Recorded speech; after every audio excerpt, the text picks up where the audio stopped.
Allah, itu bukan satu-satunya. Ini ada juga satu video yang perlu kalian simak. Lucu teman-teman. Nih. Assalamualaikum warahmatullahi wabarakatuh. Buat sobat jelajah informasi. Jadi informasi apa ya? Sebagai YouTuber yang dengan peralatan seadanya, saya ingin mengucapkan selamat menunaikan ibadah puasa di hari pertama bagi mereka yang menjalankan puasa di hari esok ya, hari Selasa. Mudah-mudahan kita kuat dalam menjalani ibadah puasa.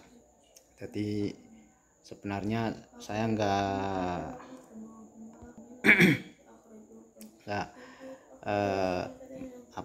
Kang Heri Pras ini beberapa kali sebelumnya saya juga reaksi atau mengomentari video-video dari Kang Heri Pras ya, Kang Heri Pras biar berimbang, karena walau bagaimanapun Kang Heri Pras ini kan belum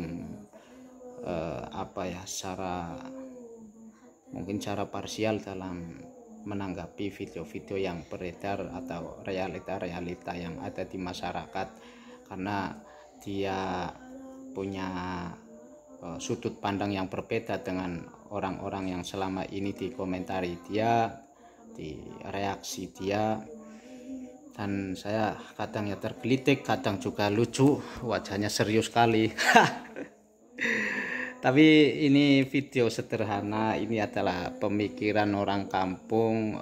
Saya mungkin kurang tahu, tapi apa yang saya sampaikan mungkin apa yang ada dalam pikiran kita, apa yang saya ketahui. Jadi tanpa edit ya guys ya, tanpa edit, mengalir begitu saja. Ini menunjukkan bahwa memang kapasitas pemikiran saya seperti itu, apa adanya. Apalagi vlog ini juga sederhana sekali, hanya dengan pakai tangan guys. Ini ya, ini pakai tangan tanpa tripod, dan HP satunya dipegang sambil duduk-duduk. Jadi di bulan puasa ini sebenarnya mudah-mudahan sih komentarnya nggak pedes-pedes guys. Sadis-sadis komentar di beranda di kolom komentar konten saya itu sadis-sadis. Kita lanjut. Kali ini Kang Pras ini video berapa hari yang lalu mengomentari orang yang sok-sok kemayu, orang yang transgender. Kang Heri mungkin juga gimana ya, mungkin mudah-mudahan sih sudah tahu kalau di dunia pesantren di dunia madrasah waktu saya kecil, transgender itu atau Bantit itu adalah realita, bahkan di kitab-kitab kuning, di literasi fikih itu bahwa transgender itu ada keterangan dan sini. Saya ingat ada khunsa muskil. Kalau di literasi fikih khunsa itu maknanya banci, kalau khunsa muskil itu wandu atau banci yang membingungkan. Khunsa muskil, kalau khunsa itu mungkin banci saja, khunsa muskil itu yang bingung, karena khunsa muskil itu di dalam keterangan kitab-kitab kiai kampung itu khunsa muskil artinya orang yang mempunyai dua alat kelamin, satu alat kelamin pria, satunya lagi alat kelamin perempuan, dan itu dikupas tuntas dulu. Saya sudah lupa keterangannya, mau buka-buka juga punya keterbatasan untuk membuka kitab-kitab itu ya. Lupa. Dan ini di bulan puasa ini mudah-mudahan sih bukan jadi kebencian, tapi hanya tataran pemikiran Kang Heri Pras dan pengikutnya, dan pemikiran saya juga sebatas yang saya ketahui. Kita lanjut. Dikasih panggung, dikasih mikrofon, bicara agama, dan seperti ini penampilan. Allah ya Allah. Padahal kata Rasulullah SAW, ketika melihat orang-orang yang ini bicara kasarnya, orang-orang yang sejatinya menyimpang seperti itu, Banci mungkin ya, oleh Rasulullah untuk dikeluarkan, diusir. Orang seperti itu oleh Rasulullah SAW diusir. Oh enggak, kalau di Indonesia dirangkul, bahkan dibuatkan pondok pesantrennya ya, dibuatkan pondok pesantren seolah-olah mereka itu butuh bimbingan. Bukan dibimbing untuk taubat teman-teman, tapi dibimbing untuk tetap jadi seperti itu. Ya, ada nama pondok pesantrennya, saya lupa dan saya mungkin nah, ini ada untuk sanksi membiarkan bagi dan mereka memelihara yang mereka, apa yang memberikan menurut pendidikan Rasulullah saya agama kurang terhadap mereka. Dan butuh alasannya untuk apa tidak Mereka punya mengutip satu ayat yang kapasitas seperti untuk ini. membahas itu, tapi yang saya ketahui bahwa transgender, bahasa kerennya hunsa ya, hunsa transgender itu diakui dalam agama. Bahkan dalam waktu saya kecil madrasah itu ada keterangan apabila bab jamaah, apabila di situ ada hunsa atau transgender yang menjadi imam, maka makmumnya nggak boleh laki-laki. Itu jelas ada itu hunsa. Kalau imamnya laki-laki maka makmumnya laki-laki, hunsa dan perempuan. Kalau imamnya perempuan nggak boleh ada makmum hunsa, muskil dan perempuan. Kalau imamnya transgender, hunsa atau pencong, maka makmumnya tidak boleh laki-laki dan boleh dari kelompok hunsa dan perempuan dan seterusnya. Saya agak kerepotan untuk menjelaskan ini bahwa hunsa atau hunsa muskil atau bahasa anunya banci atau transgender itu diakui dalam agama, dalam literasi fikih itu saya masih ingat. Di awal-awal dijelaskan bahwa ada golongan laki-laki yang kemudian diperbolehkan untuk melihat aurat perempuan seperti itu. Bapak, saudara, lumrah saya pikir. Tapi kemudian ada golongan sebelum akhir ayat itu ada di situ ulil irbah minar rijal, bahwa ada pengakuan di situ. Ada golongan laki-laki ulil irbah minar rijal yang tidak punya hasrat seksual terhadap perempuan. Jadi jelas diakui dalam Al-Quran itu pengakuan terhadap ada golongan laki-laki yang tidak punya hasrat ini seksual. intinya ada pengakuan dalam Al-Quran atau hadis, bahkan literasi fikih, karena fikih itu kan hukum Islam itu kan terus dinamis, hidup. Apabila ada kasus begini gimana hukumnya, apabila ada kasus begitu bagaimana hukumnya. Nah, ini kita jangan sampai menutup diri lah dengan istihad ulama, apalagi dunia begitu berkembang dengan pesat. Dia memberikan kutipan dari ayat tersebut bahwa ada sebagian laki-laki yang sudah tidak bersyahwat katanya. Tidak bersyahwat. Ingat, laki-laki yang tidak bersyahwat, syahwat yang di sini sudah tidak ada, Bapak. Ya Allah, saya bukan ahli tafsir. Saya bukan ahli tafsir, saya bukan ahli hadis, saya bukan ahli dalam bidang hal ini. Nggak usah ngaku pun mungkin pemirsa sudah tahu ya kalau Kang Pras itu bukan ahli tafsir, bukan ahli fikih. Sebab kalau dia ahli tafsir, ahli fikih atau ahli agama dalam sih reaksi-reaksi selama ini di kontennya mungkin banyak sekali referensinya yang dikatakan bukan satu sudut pandang, sebagaimana nanti dia akan mereaksi ada laki-laki yang pakai jilbab. Nah, ini di dalam dunia madrasah atau di desa tertentu yang pesantren, ketika akhir tahun itu ada ubudiyah, praktek ubudiyah itu membuat film drama ubudiyah, drama yang mempraktekkan satu ibadah.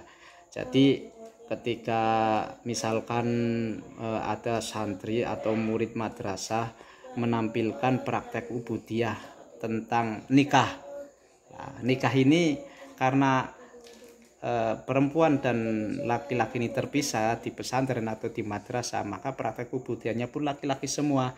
Jadi kalau praktek ubudiyah nikah, ya praktek ibadah atau praktek amaliyah dalam agama ini nikah otomatis kan ada pengantin perempuan, ada pengantin laki-laki. Lah ini kan dalam dunia teater. Jadi memang kalau Wahabi Salafi itu garing, nggak ada istilah film, nggak ada seni, nggak ada apa ya pokoknya tetap nggak nyambung lah. Kita lanjut.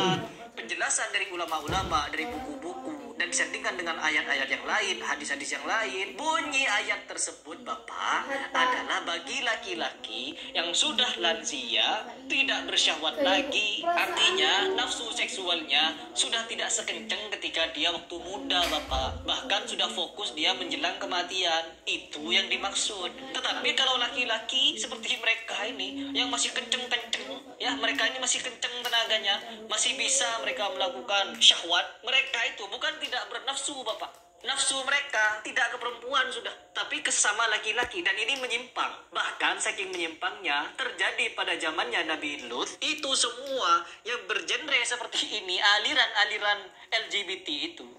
Ya, kalau bisa ya, kalau orientasi seks yang menyimpang itu kan di fikih-fikih, buku-buku terjemahan itu di dalam madrasah atau pesantren-pesantren itu kan memang ada, tapi mungkin walaupun itu dianggap tidak benar, karena dunia ini kan terus dinamis, semakin banyak masalah, semakin banyak realita kehidupan yang terus berubah. Mungkin seperti Gus Bah, saya punya Gus Bah pernah menyampaikan berarti ada hukum-hukum tahapan lah, ada hukum-hukum tahapan di mana mereka perlu ada bimbingan, perlu ada arahan sehingga mereka benar-benar kembali jalan yang benar. Kalau mungkin hukum fikih, hukum syar'i ini diterapkan, ya mungkin bolehlah Kang Pras ini bilang semacam itu. Tapi ini Indonesia, karena Indonesia bukan negara Islam, ya ada cara-cara tersendiri. Mungkin oleh tokoh-tokoh yang berhaluan NU punya cara tersendiri dalam menyadarkan mereka. Salah satunya mungkin disuruh ceramah, atau ada komunitas sendiri, orang hunsa atau transgender yang sholat berjamaah jadi imam. Dan itu butuh waktu, tidak Kang Pras ini tidak sekedar mengatakan atau ngambil kesimpulan secara cepat begitu. Kita lanjut guys. Enggak, di Indonesia dikasih panggung. Siapa yang kasih panggung? Apakah orang-orang Salafi, Wahabi? Enggak, bukan. Ya bukan. Orang Salafi Wahabi kan lurus saklek, nggak bisa diutik-utik. Kalau ini nggak sesuai, nggak ada ajaran di Al-Quran dan Sunnah, itu nggak boleh. Terus ujung-ujungnya ini adalah sesat, ini mereka akan masuk neraka, karena itu garing. Tapi ya tetap untuk menjaga syariat nggak apa-apa lah. Insya Allah tetap ada sisi baiknya dengan orang-orang Salafi dan pengikutnya seperti Kang Pras, seperti ya ini ya.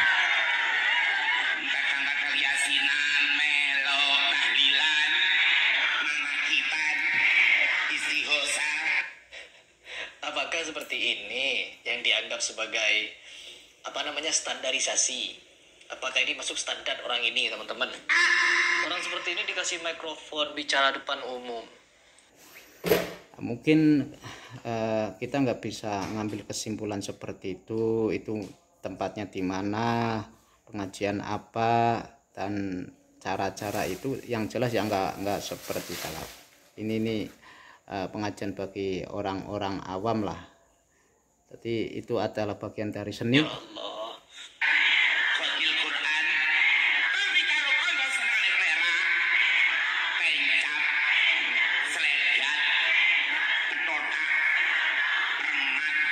Laki-laki yang sejati tidak akan mungkin berbicara seperti kemayu-kemayu seperti ini. Karena apa? Sudah menyerupai perempuan dengan jelas-jelas. Dan ini tidak dibenarkan, teman-teman. Kalau ada orang yang membenarkan tindakan seperti ini, ada yang perlu dipertanyakan. Oh, itu untuk lawakan saja, Mas Heri.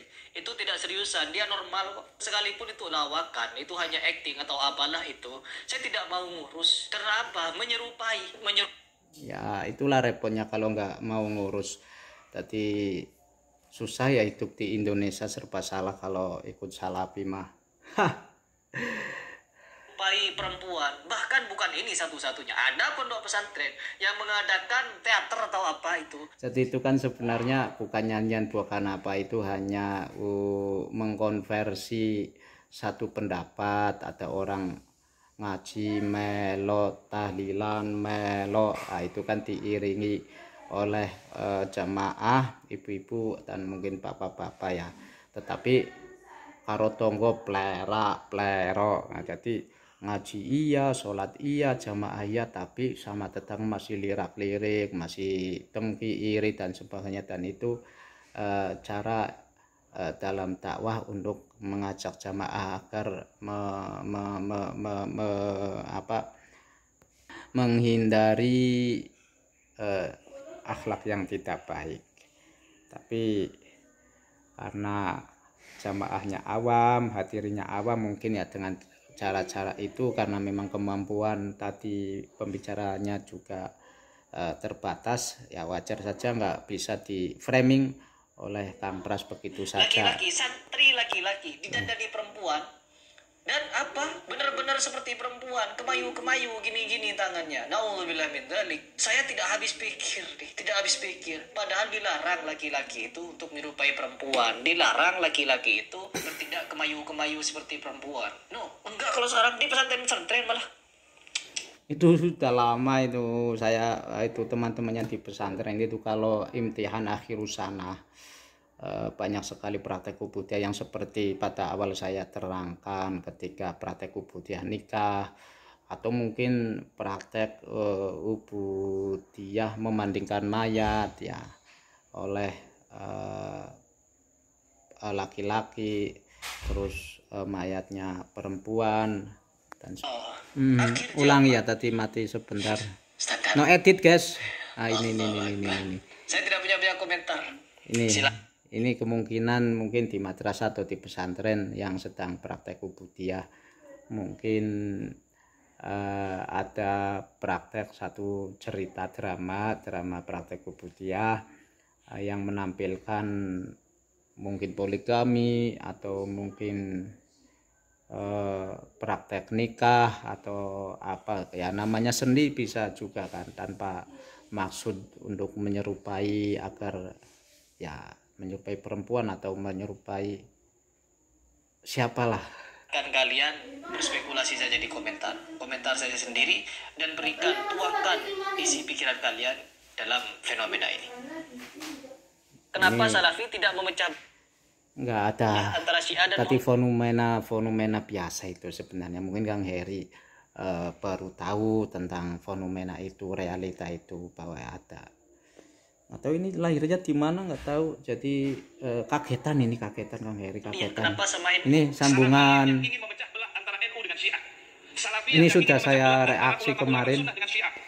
Jadi yang ngadu domba itu Syiah antara NU dan Salafi, begitu juga versi Syiah yang mengadu domba NU dengan Syiah itu orang Salafi. Ya nggak tahulah, orang punya nafsu semua itu, nggak tahu bahwa kebenaran itu mutlak hanya milik Allah. Kita hanya punya pemikiran, punya ijtihad, punya pegangan, punya panutan, sepanjang panutan itu bisa dipertanggungjawabkan, atau jamaah yang dipertanggung seperti NU ya kita ikut saja insya Allah. Selamat. Ataupun ada dinamika dalam kehidupan itu hal yang biasa. Toh kalau ada dosa atau salah, Allah innallaha ghafurur rahim, Allah maha ampun. Ada istighfar, ada prosesnya lah. Enggak ya, mudah-mudahan bulan Ramadan ini mudah-mudahan nggak ada kebencian atau komentar-komentar sadis guys.